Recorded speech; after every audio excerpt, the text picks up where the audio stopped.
Boa noite, nós somos o grupo LF Bag Your Dreams, sou o Leonardo e a gente está fazendo a apresentação da Unidade 3. Esses são os integrantes e pode passar o slide. E para começar a apresentação, a gente vai primeiramente falar quais foram os ajustes que a gente fez da Unidade 2 para a Unidade 3, com as correções do professor. Um dos principais ajustes que a gente fez foi no backlog, no nosso documento.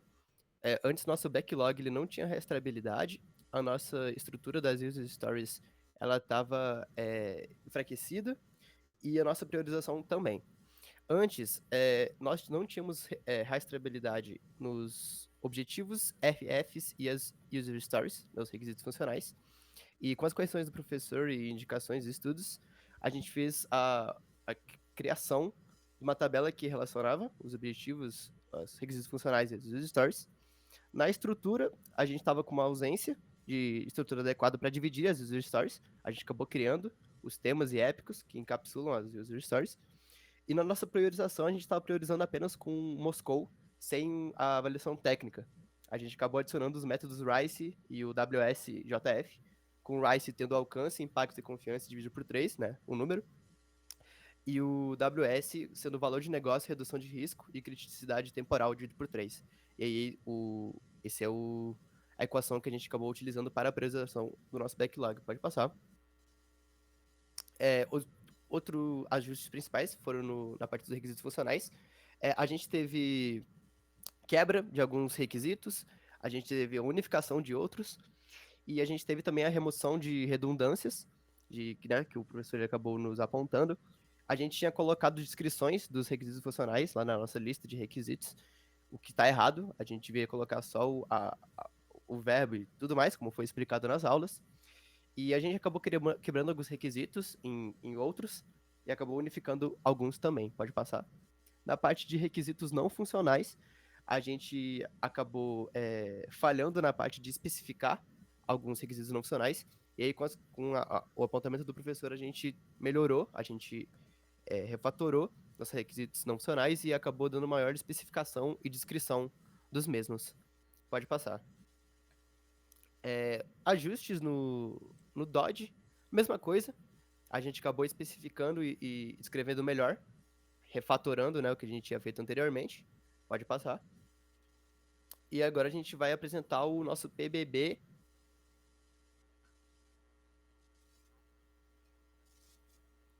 Olá, boa noite, sou o Eduardo. Vou falar um pouquinho do nosso PDD. Primeiro, vou dar um contexto geral da empresa, para falar, que é a HealthNet, né? A HealthNet ela é uma rede de clínicas e hospitais que enfrenta alguns problemas, né? Seja por falta de integração entre os sistemas das unidades, seja o agendamento de consultas que é ineficiente, a prescrição e o controle de medicamentos que também são falhos e às vezes são feitos manualmente sem checar, né? Sem a checagem automática de interações. A interação com os pacientes é limitada, que eles não têm um portal com seus dados e tal. A gestão de agendas é lenta, né, como tinha falado, que ela é ineficiente. Existe a falta de um portal unificado. Os da, Basicamente são esses os maiores problemas, né? Agora eu vou falar um pouco das personas, né? Antes, calma, volta, eu vou falar um pouco das expectativas gerais também da empresa. As expectativas são, como por exemplo, o portal completo para o paciente, para melhorar o problema que foi falado, né? Também um acesso instantâneo unificado aos históricos dos pacientes, para facilitar bastante. A gestão de agenda centralizada, automatizada, a redução de tempo e estresse em filas, a comunicação automatizada e conveniente com os pacientes e muitas outras expectativas, né? E agora eu vou falar um pouco das personas. As personas, no contexto do PBB, elas são representações fictícias, mas realistas dos usuários finais do sistema. Então, elas ajudam a compreender quem vai usar o produto e quais problemas enfrentam e o que elas esperam da solução. Então, como, por exemplo, o Rafael, o que ele faz hoje? É o agendamento de consultas. E o que ele espera fazer com a nossa solução é visualizar a agenda completa dos médicos e organizar a agenda com mais eficiência. E a Clara, por exemplo, ela ela faz hoje, ela participa de consultas para uma paciente e ela espera fazer, acessar resultados de exames e agendar consultas para ser uma parada mais completa. Agora o José vai continuar falando o resto. Então, boa noite, professor. Eu vou dar continuidade aqui agora no PBB, só que na parte de features. Do que se tratam as features, né? Como que a gente fez? A gente reuniu aqui o que cada persona fazia e a gente colocou essa ação aqui como uma feature. Na última apresentação, a gente tinha cometido um erro, que qual foi? A gente tinha colocado ações de muita baixa granularidade logo aqui em cima.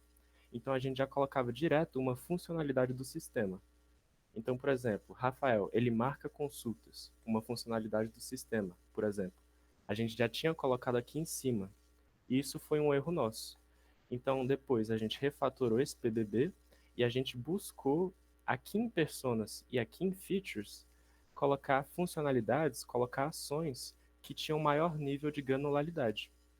Para que assim aqui embaixo, que agora sim, aqui embaixo nos PBIs, a gente pôde quebrar melhor essas funcionalidades, essas ações que eles faziam. Então, por exemplo, pegando o exemplo da Clara, a gente disse que ela participa de consultas. Consultas é uma coisa que envolve muita coisa. Então, a gente colocou de PBI, realizar login no portal, visualizar suas consultas, baixar resultados de exames. Ou seja, comparado ao que a gente tinha feito primeiramente, agora a gente consegue, ou melhor, agora a gente conseguiu quebrar isso aqui muito melhor e fazer um PBI mais adequado. Fazendo isso, a gente fez as user stories.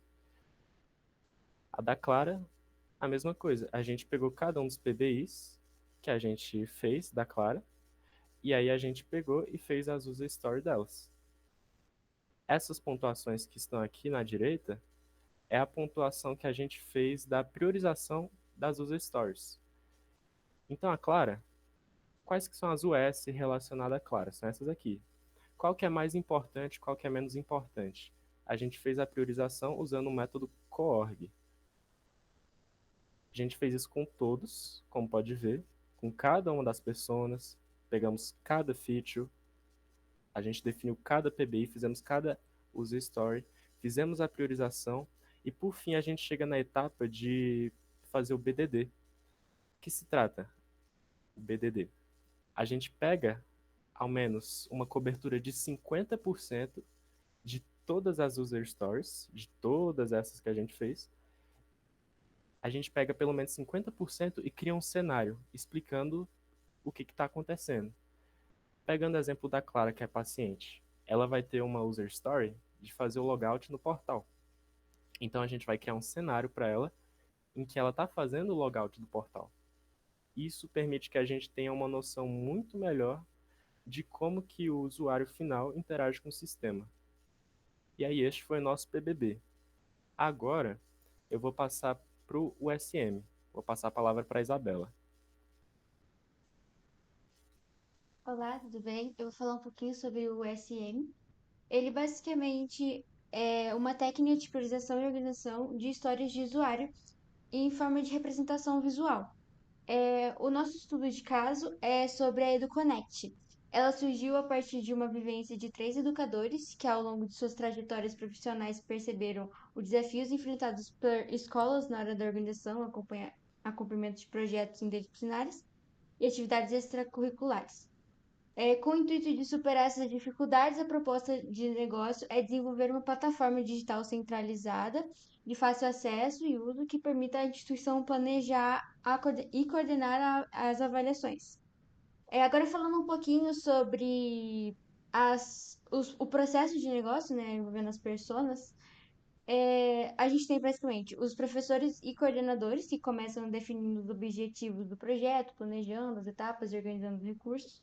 Nós temos os alunos que participam desenvolvendo as atividades, trabalhando em grupo, recebendo orientações, representações, representando os resultados.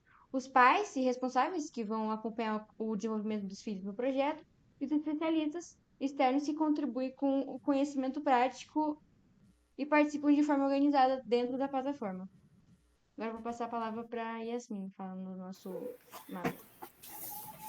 Bom, Agora que a gente entendeu um pouco do contexto da EduConnect, eu vou estar falando um pouco como foi a formação da User Story. Bom, como primeira parte, a gente utilizou, na verdade, o mapa ele é organizado em 3 níveis, em que o primeiro nível é o backbone, o segundo as atividades e o terceiro as histórias de usuário. Agora falando um pouco sobre o backbone ele é essa parte de cima, essa parte em azul, em que a gente coloca as grandes etapas ou as funcionalidades do sistema, como temas ou épicos. E isso foi feito na ordem que o usuário naturalmente realiza. No caso da EduConnect, o Backbone ele pode incluir o planejamento do projeto, execução das atividades, acompanhamento e avaliação, documentação e compartilhamento. Agora, falando um pouco das atividades que vem antes do Backbone, a gente, utilizando o exemplo do usuário do professor coordenador, a gente colocou como dentro do planejamento. A gente vai utilizar um exemplo como dentro do planejamento do projeto, que é uma das primeiras atividades, é definir o tema e escopo do projeto. E isso é essencial para o professor coordenador ter clareza sobre o que será desenvolvido. Nas histórias de usuário, essa tarefa a gente mostra que cada pessoa ela precisa fazer, usando esse exemplo, que é como professor coordenador, quero poder incluir e definir tema e escopo do projeto, para que tenha clareza e foco durante a execução do projeto. Esse tipo de escrita ajuda a gente a entender o que precisa ser construído e por que aquilo é importante para quem vai usar. A organização do SM dessa forma permite que a gente prioriza o que realmente importa no início e é pensando no MVP. Isso garante que a gente também atende às necessidades de todas as pessoas e melhora o produto com base no feedback real, conforme ele vai sendo usado.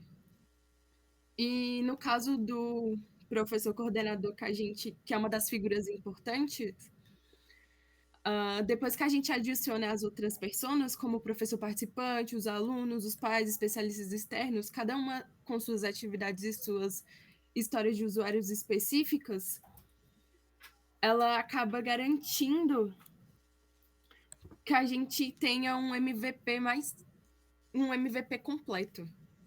E agora eu vou estar passando para o Pedro para falar um pouco mais sobre esse MVP.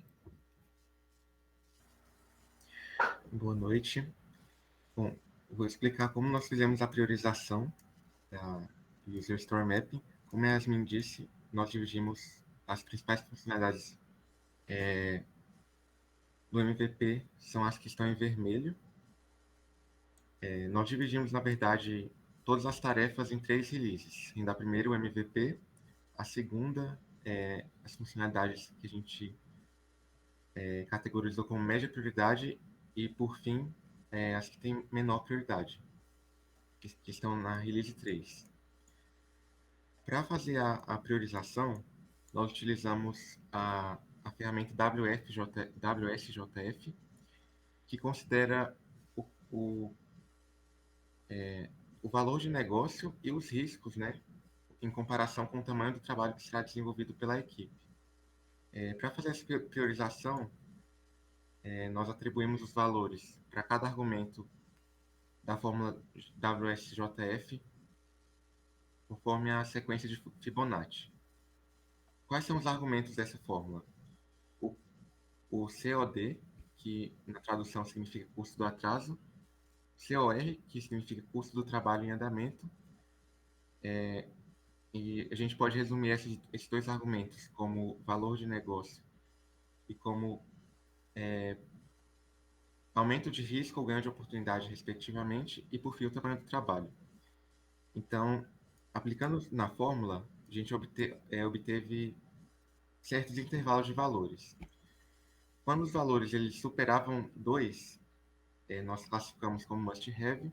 Quando os valores se encaixam entre 1 e 2, eles estão no should-have, e abaixo de 1 estão no could-have.